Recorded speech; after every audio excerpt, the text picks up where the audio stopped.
మొన్న కొలంబో, నిన్న ఢాకా, ఈరోజు కాట్మాండు.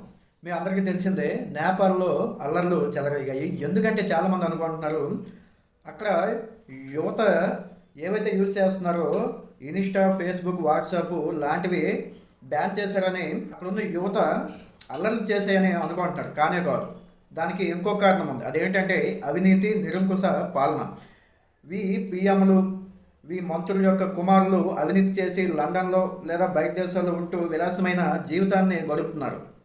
సో వాళ్ళ అవినీతిని, అక్రమాలని వీళ్ళు సోషల్ మీడియా ద్వారా అది బయట ప్రపంచానికి చెప్పడం ద్వారానే అక్కడున్న గవర్నమెంటు వెంటనే ఇన్స్టాగ్రాము, ఫేస్బుక్, వాట్సాప్ లేదా ఇతరత్ర సోషల్ మీడియా యాప్స్ అన్నీ వెంటనే అంటే ఒక జీవో జారీ చేయకుండా వెంటనే రద్దు చేసిందనమాట.